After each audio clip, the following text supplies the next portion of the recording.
नहीं, ये तो पार्टी का कोई अनुशासन तोड़ता है और बेवजह का आपत्तिजनक बयान देता है तो उस पर पार्टी का नेतृत्व संज्ञान लेता है।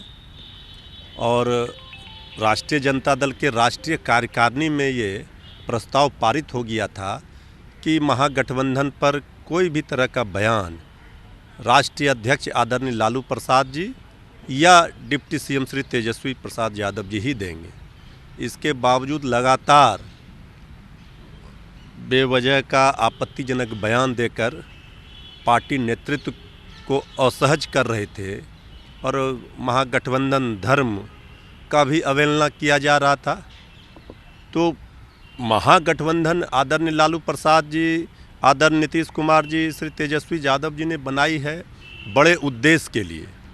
उद्देश्यों से भटकना या भटकाने का प्रयास करना ये कहीं न कहीं हमारे विरोधियों को मौका दे रहे थे। तो उन पर कार्रवाई के लिए सो कॉज नोटिस आदरणीय राष्ट्रीय अध्यक्ष लालू प्रसाद जी के निर्देश पर राष्ट्रीय प्रधान महासचिव जनाब अब्दुल बारी सिद्दीकी साहब ने निकाला है। 15 दिनों का समय दिया है, उनके ऊपर सो कॉज किया गया है, वो अपना कारण बताएंगे।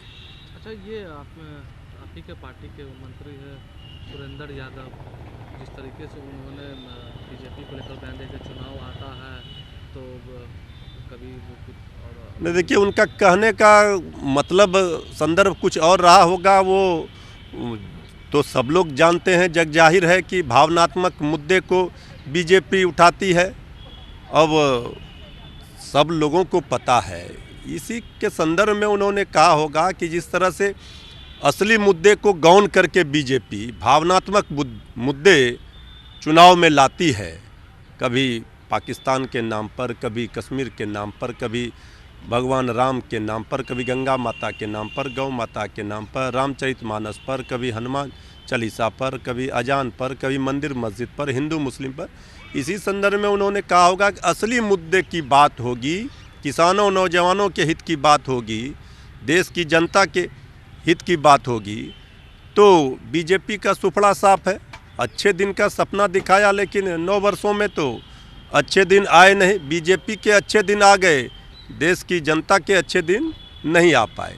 तो इसी संदर्भ में उन्होंने ये बातें कही होगी। तो लगता है किस तरह का बयान उनको देना? देखिए, हमने उनके बयानों को अभी नहीं देखा है, लेकिन हमें लगता है कि उनका कहने का मतलब यही रहा होगा कि बीजेपी भारत में हर जगह जहाँ भी चुनाव होते हैं या कोई भी चुनाव होता है तो भावनात्मक मुद्दे, विवादित मुद्दे को उठा करके इस तरह का वोट लेने का प्रयास करती है, लेकिन असली मुद्दे पर बात नहीं करती, रोजी रोजगार पर।